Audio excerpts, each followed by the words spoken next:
evidentemente, al disminuir la masa eritrocitaria, también disminuye la capacidad de transportar oxígeno. Y eso es el estímulo principal para que se vayan generando nuevos glóbulos rojos, y también la disminución de la capacidad de transportar oxígeno es la causa de las manifestaciones clínicas de fatiga, astenia, intolerancia al ejercicio. Bueno, le vamos a dar un valor de referencia ahora, pero repito nuevamente, siempre va a ser valor de referencia laboratorial. Generalmente es 13 gramos de cilitro en el varón y 12 en la mujer. También dijimos que depende de la edad, la gestante depende de la edad gestacional, del primer trimestre, segundo, tercer trimestre. Entonces, siempre tenemos que considerar eso en el adulto. Teníamos las características histológicas del eritrocito. Dijimos que la vida media es 120 días. La disminución de la oxigenación estimula la eritropoyesis, estimula la producción de eritrocitos a través de la célula madre pluripotencial. Entonces pasa todo por un proceso y luego, por último, aparece el reticulocito, que son los eritrocitos jóvenes. Pasarán sangre, ya son los eritrocitos. Y dijimos que los reticulocitos son los parámetros para clasificar la anemia en regenerativa y arregenerativa, que es la característica principal. También tenemos la función y la molécula de hemoglobina, están formados por cadenas de globina y un grupo M que transporta el oxígeno.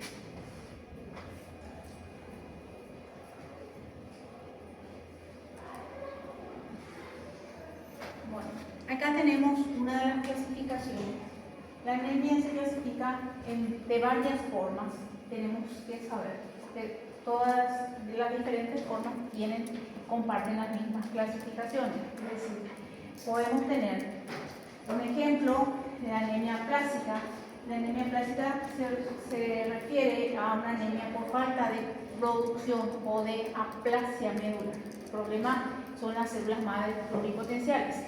Las causas generalmente pueden ser medicamentosas, pueden ser tumores, leucemias que están invadiendo, leucemias mieloides. Entonces tenemos otra situación en tratamiento totalmente diferente. Aquí tenemos también una anemia hemolítica debido a una alteración en la forma de los eritrocitos. Entonces, dentro de la anemia hemolítica se van a considerar anemias corpusculares, hemolítica corpuscular. Entonces, cada anemia tiene sus características fisiológicas, fisiopatológicas y morfológicas. Entonces, tienen que tratar de, por lo menos, conocer las grandes. Este es el mecanismo de producción de los eritrocitos. Generalmente, cuando hay hipoxia tisular, se activan los mecanismos de eritropoyesis. El principal, el inicio de la eritropoyesis va a ser la eritropoyetina en condiciones normales. Esta situación se ve alterada en los pacientes que tienen insuficiencia renal crónica, que no producen eritrocitos. Entonces, una de las causas, ya saben, de anemia arregenerativa va a ser la insuficiencia renal crónica. Y bueno, ¿cuáles van a ser las manifestaciones? Primero, dependiendo del tiempo de instauración de la anemia, dijimos también que tenemos manifestaciones agudas y manifestaciones crónicas, dependiendo del tiempo y de la velocidad de instauración y de la gravedad de la anemia. Generalmente, el mecanismo compensatorio, tanto en el agudo como en el crónico, es una vasoconstricción periférica y perfundir órganos vitales. Entonces, es la explicación de la palidez de la anemia. Entonces, se deja de nutrir piel y se prioriza órganos como sistema nervioso central. Entonces, ¿cuáles son las manifestaciones? Astenia puede acompañarse de disnea o ortopnea. Generalmente, la disnea o ortopnea en las anemias agudas, son súbitas y son en reposo. en las anemias crónicas, la disnea se asocia con la actividad. Esa es una primera característica que ustedes deben saber. El paciente tolera el reposo, el paciente que tiene anemia crónica tolera el reposo, pero con la actividad diaria. Después tenemos taquicardia o sensación de taquicardia, son las palpitaciones. Y otra de las características en la anemia aguda, sobre todo cuando hay aumento del débito cardíaco, es cuando la hemoglobina está por debajo de 7 en condiciones normales. A veces el paciente que tiene anemia crónica, estas manifestaciones hemodinámicas aparecen con la actividad, pero en la forma aguda ya aparece en reposo. Entonces, las manifestaciones hemodinámicas aparecen cuando la hemoglobina está igual o menor a 7, y eso es un criterio de transfusión, por eso se le transfunde a los pacientes con hemoglobina 7. Dijimos la semana pasada que depende del tiempo de instauración. Puede ser urgente en el caso de un sangrado agudo o puede ser en segundo tiempo en el caso de una anemia con hemoglobina menor a 7 pero crónica. Después tenemos las otras manifestaciones: pérdida de memoria, cambio de humor, cefalea, insomnio, acúfenos, incapacidad de concentrarse. Y también pueden aparecer manifestaciones graves con hemoglobina de 3, sobre todo si son agudas. Y la clasificación más importante es la regenerativa, en la que la producción medular está conservada. Se produce eritrocitos ya sea de tamaño, forma normal o de tamaño, forma anormal, pero se produce. Y después las regenerativas es en donde no se produce por algún trastorno de sustrato, de médula o de eritropoyetina. Y la diferencia, el parámetro para clasificar es la presencia de reticulocitos. La presencia de reticulocitos, repito, clasifican a regenerativas y regenerativas. Y acá tenemos unos ejemplos. Las anemias regenerativas, que tenemos reticulocitos altos. Anemias arregenerativas, tenemos reticulocitos bajos o normales. Entonces, vamos a tener reticulocitos altos o regenerativas en las posthemorrágicas agudas. Generalmente post-sangrado, en sangre periférica vemos gran cantidad de reticulocitos que están tratando de reponer esa masa eritrocitaria perdida. Después tenemos también las regenerativas a las anemias hemolíticas. Y dijimos que las anemias hemolíticas son las corpusculares, que el problema está en el tamaño y la forma, y las extracorpusculares, que nuevamente se clasifican en inmunes. Dijimos, por ejemplo, los autoinmunes en el lupus, o transfusionales, y no inmunes pueden ser por fármacos. Después tenemos las arregenerativas, que son las más frecuentes. Las arregenerativas tenemos, por ejemplo, por déficit o trastorno de factores como hierro, déficit de vitamina B12, ácido fólico, y también tenemos ciertas otras causas como, por ejemplo, asociadas a otras patologías. Hay anemias secundarias a patologías, por ejemplo, a hipotiroidismo, a insuficiencia renal aguda. Entonces hablamos anemia secundaria a insuficiencia renal aguda, anemia hemolítica secundaria a lupus. Entonces siempre tenemos que clasificar porque el tratamiento es diferente. Las causas más frecuentes siempre van a ser la sarcopénica, vitamina B12 y ácido fólico. Después las secundarias a patologías primarias, que generalmente no tienen muchas, no es una anemia grave. Las enfermedades que se asocian con anemia generalmente son las enfermedades autoinmunes, las enfermedades renales y las enfermedades de la tiroides. Son las que generalmente tienen criterio de diagnóstico exclusivo. Examen físico. Tenemos que indagar no solamente las carenciales, tenemos que olvidarnos ya de que las carenciales generalmente ya no son de las más frecuentes, sino que cuando nosotros manejamos, sobre todo en clínica médica, pacientes que están polimedicados o con enfermedades crónicas, ya podemos tener diferentes tipos de anemia en un solo paciente. Las causas más frecuentes son por sangrados, hemorragias pequeñas, no es necesaria que sea una hemorragia importante, sangrados agudos o crónicos, por ejemplo, pérdidas ginecológicas, gastrointestinales, urológicos. Es muy frecuente encontrar que existan estos.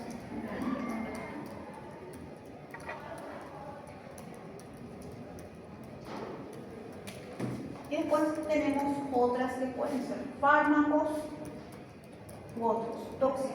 El alcohol, el equilismo se asocia a anemia megaloblástica. AINES se asocia a anemias por pérdidas, sobre todo asociadas a úlceras. Hábitos dietéticos, los pacientes veganos, vegetarianos, generalmente tienen anemia megaloblástica. E depois antecedentes personales. Pode repetir, por favor, dos dietéticos? Eu não entendi. Los dietéticos, los veganos, los vegetarianos son los que tienen generalmente anemia megaloblástica, porque las fuentes de vitamina B12 son las fuentes animales. Entonces esa es la causa más frecuente también. La enfermedad hepática, la renal, la insuficiencia renal se asocia a deficiencia ferritina. Dentro de la endocrinológica, el hipotiroidismo está asociado al Cushing, también tiene anemia. Las reumatológicas siempre tienen anemia.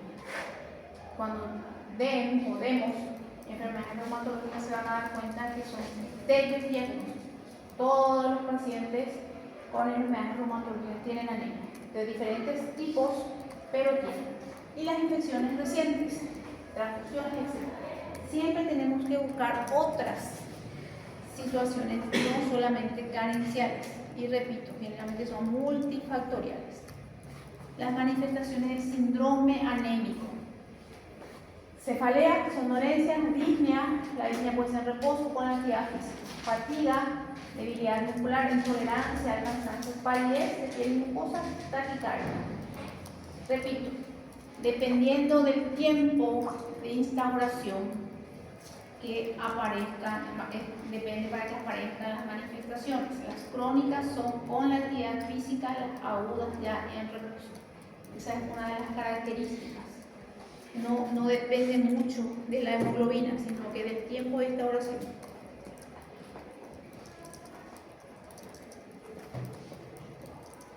Y ahí tenemos todas las manifestaciones. Atiendan bien. Ya depende del tipo y subtipo de anemia. Dijimos que el síndrome anémico comparten todos. La anemia ferropénica tiene síndrome anémico.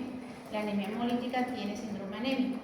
La diferencia es que la anemia hemolítica va a tener ictericia y otras manifestaciones clínicas. Entonces, siempre van a tener manifestaciones comunes y manifestaciones específicas dependiendo del tiempo o del tipo de anemia. Y acá tenemos los laboratorios. Tienen que investigar porque el médico debe saber hacer diagnósticos y diagnósticos diferenciales. El hemograma, lo que importa es la hemoglobina, y dijimos que también el hematocrito es relevante. Entonces, el hematocrito indica el porcentaje de volumen que ocupan los eritrocitos en la sangre. Y tenemos que ver los valores. El diagnóstico de anemia depende de los valores de hemoglobina. Pero el hematocrito siempre debemos mirar en el contexto del paciente. También, otro dato importante dentro del hemograma era el volumen corpuscular medio, que dijimos que era el promedio del tamaño de los hematíes, y su valor normal es dado en femtolitro. ¿Para qué sirve? Para clasificar las anemias dependiendo del tamaño. Normocística es cuando está dentro del rango, microcística por debajo y macrocística por encima. Por ejemplo de macrocística es la anemia megaloblástica.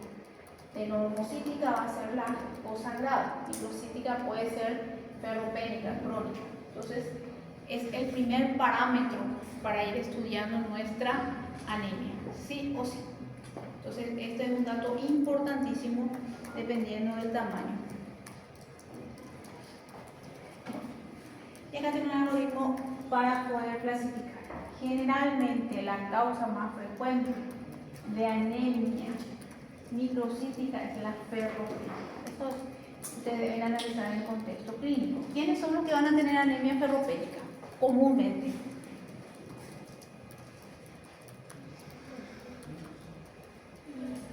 Depende, né? Por ejemplo, personas que tienen hábitos dietéticos Sangrados. vegetarianismo, mujeres también con la Generalmente los menstruación. más frecuentes son los adolescentes porque están en periodo de crecimiento y las mujeres por el sangrado. Entonces, generalmente son eso. Ahora, por encima de los 60 años, son pacientes de hiperplasia prostática porque sangran, o también sangrados intestinales que no son muy notorios. Entonces, generalmente las que tienen más frecuentemente anemia ferropénica son las mujeres por el sangrado, o si no, que son post embarazo, por utilización. Entonces, dentro de eso, por sangrado, atiéndame, la ferropénica es un poquito más compleja. La ferropénica puede ser por ingesta o por déficit, se llama bien, o por sangrado, ¿entienden?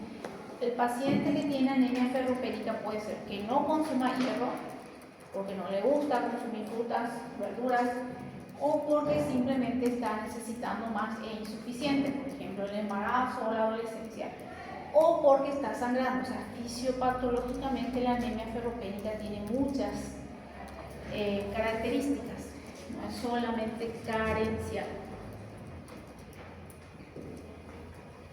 Entonces, dentro de la anemia normocítica, siempre los parámetros van a ser la presencia del reticulocito. Normocítico quiere decir que el tamaño está dentro de los 90 hasta de 80 a 100 hectolitros.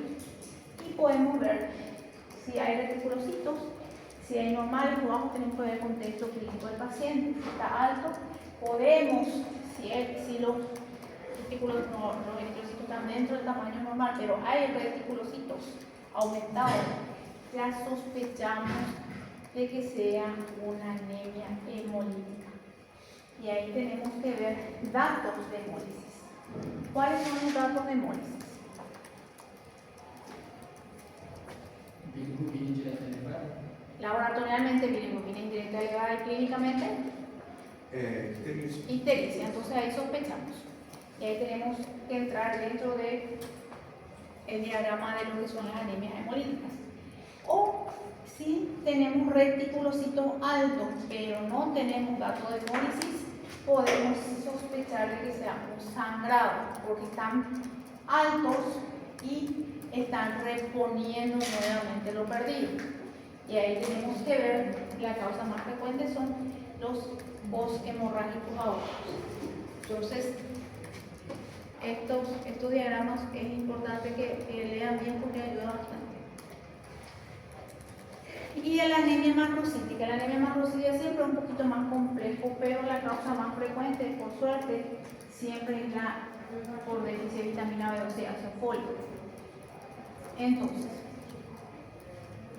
las causas de anemia macrocítica tenemos que ver, primero, que no sean falsos negativos, o tenemos que ver también, descartar causas no hematológicas, en donde las causas también más frecuentes son tabaquismo, hipotiroidismo secundarios a otras patologías. Y tenemos que ver, si tenemos reticulocitos bajos, tenemos que ver que sean arregenerativos.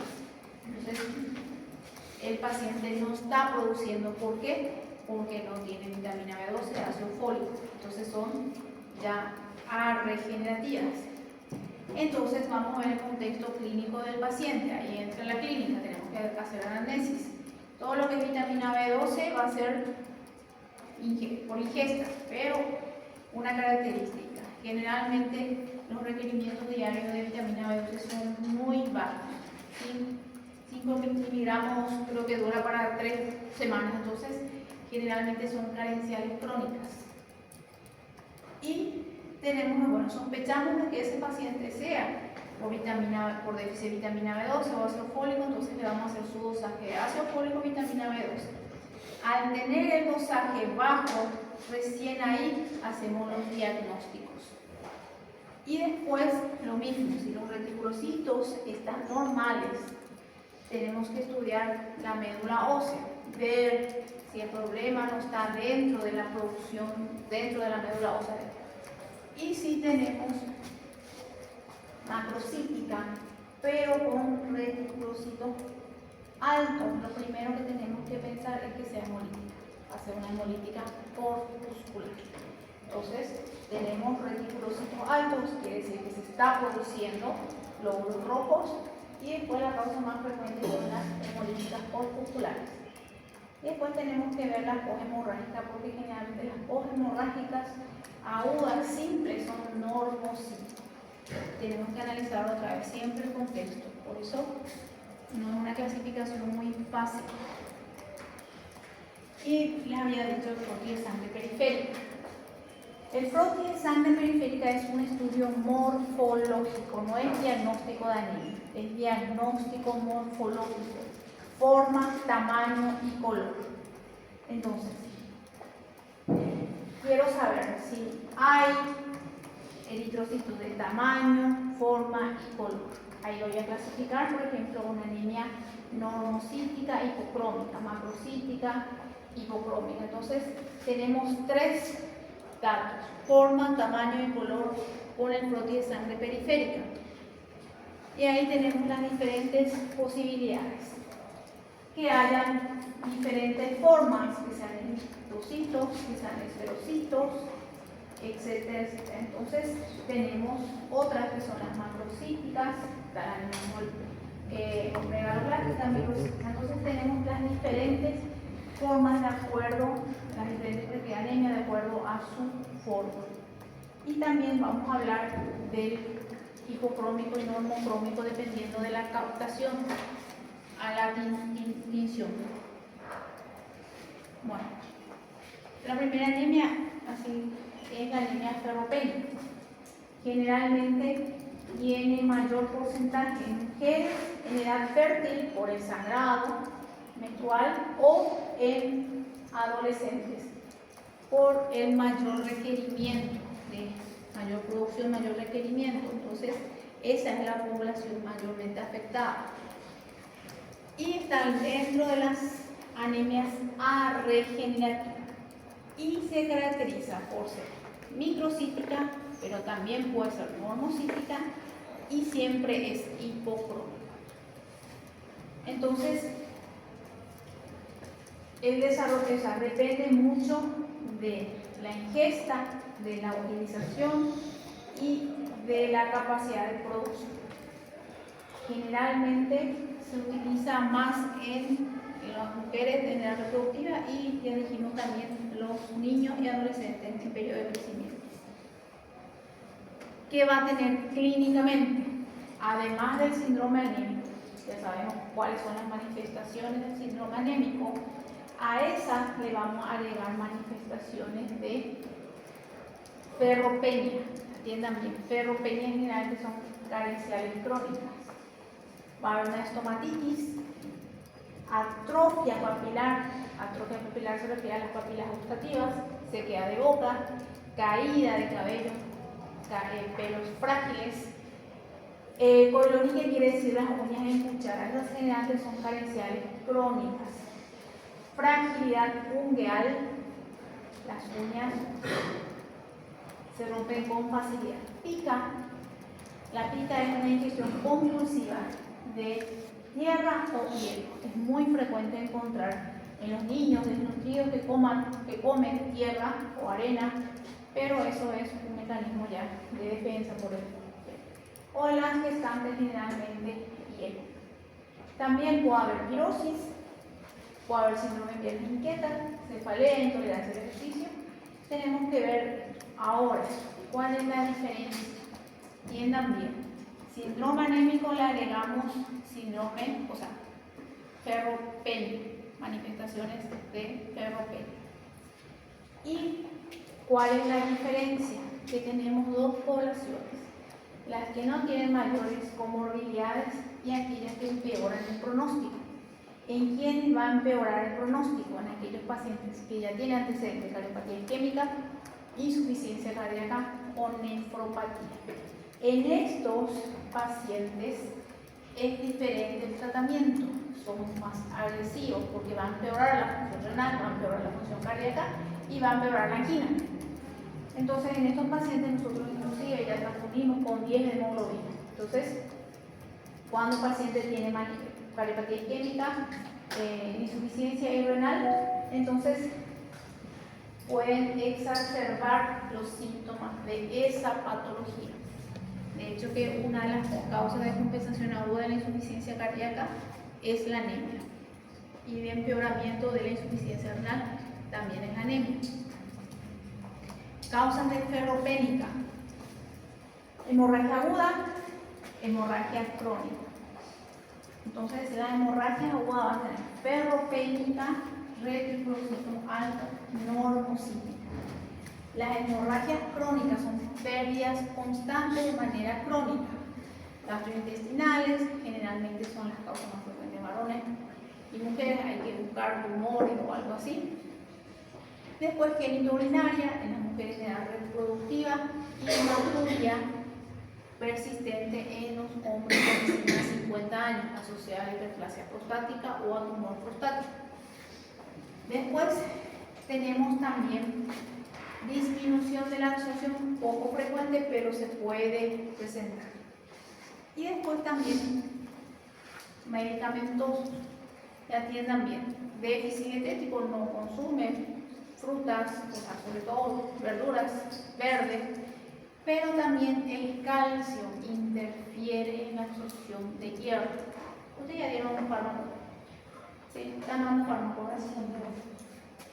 Entonces, ahí tenemos que van a ser absortivas y enfermedad celíaca. Después la infección por el Helicobacter pylori también es absortiva, pero también está asociado a gastritis crónica. Después tenemos otras que son más, ahora son frecuentes: enfermedad inflamatoria intestinal, bypass gástrico, no se absorbe, entonces el tratamiento no es diferente. O también aumento de la demanda: niños, adolescencia, embarazo, lactancia. Entonces, las causas más frecuentes son estas, también son las carenciales y las asociadas a enfermedades crónicas. Tratamiento: eso no vamos a pasar, ustedes todavía no van a, pero les voy a dar una general. El tratamiento de la anemia es hierro, generalmente hierro oral. Tenemos que saber de qué tipo, pero lo que ustedes deben saber, por lo menos como médicos ya ahora, tienen que saber que el hierro no se absorbe con otras vitaminas. El sulfato ferroso se da solo, sin calcio, sin otras vitaminas. El calcio interfiere en la absorción, entonces esas multivitaminas no sirven. Las multivitaminas del embarazo, que se venden así como complementos nutricionales, no sirven. Y generalmente se tienen que tomar por lo menos 30 antes de las comidas y después de las comidas. O sea, por lo menos dejar 30 minutos con el estómago vacío y después, nuevamente después de 30 minutos, consumir. Idealmente con un jugo cítrico. La vitamina C sí mejora la absorción. Bueno, después tenemos una anemia que se llama anemia de la enfermedad renal crónica, que es una anemia muy frecuente, porque la enfermedad renal crónica es muy frecuente. No siempre la enfermedad renal crónica llega a diálisis, pero es ya enfermedad renal crónica. Y es un hallazgo bastante frecuente en pacientes, sobre todo en los pacientes con diabetes mellitus tipo 2. Porque es importante que ustedes sepan que los pacientes con enfermedad, con diabetes, van a tener insuficiencia renal. Primero, la insuficiencia renal se clasifica en 5 etapas. No siempre se llega a la etapa 5, pero la etapa 2, 3 ya es insuficiencia renal. Entonces, aumenta el riesgo cardiovascular y aumenta la morbimortalidad del paciente. Se relaciona directamente con la disminución de la tasa de filtrado glomerular, que evidentemente empeora la función renal de estos pacientes. ¿A qué se debe? La anemia de enfermedad renal crónica está determinada por muchos factores. El principal es la incapacidad de producir eritropoyetina, es el principal. Además de eso, también el estado inflamatorio crónico provoca un tipo de anemia. Entonces, también es una de las causas, generalmente por consumo, mayor utilización de hierro, y también el paciente con enfermedad renal crónica tiene sangrados, ya sea pérdidas crónicas por sangrados pequeños que pasan en la enfermedad renal crónica. La adherencia plaquetaria está alterada, las plaquetas no se adhieren bien, y después también está asociado a los pacientes que hacen diálisis por el sangrado. Entonces la anemia de la enfermedad renal crónica es multifactorial: sangrado, eritropoyetina y también por el proceso inflamatorio crónico. Tenemos ahí las causas: producción adecuada de eritropoyetina, deficiencia de hierro, hemólisis, pérdida de sangre, digestivas, déficit también de ácido fólico, vitamina B12, que son carenciales, inflamación crónica, malnutrición. La uremia produce hemólisis, hay una anemia hemolítica por uremia. El hiperparatiroidismo secundario también produce. O sea, hay un montón de causas de la enfermedad renal crónica, pero las más frecuentes van a ser siempre el déficit de eritropoyetina y las carenciales. Entonces se tiene que hacer el dosaje de todos estos componentes para poder hacer el diagnóstico y corregir. Entonces, ¿cómo se hace el diagnóstico? Primero, hemograma, el perfil de hierro, los niveles de eritropoyetina, buscar pérdidas, niveles de vitamina B12, ácido fólico. Siempre se tiene que dosar todo porque se tiene que corregir. Al ser multifactorial se trata todo.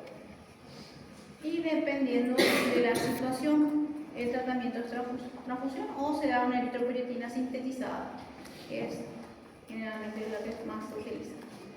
Bueno, ¿alguna pregunta que tengan ahí? Bueno, vamos a dar 5 minutos y continuamos con la anemia megaloblastica.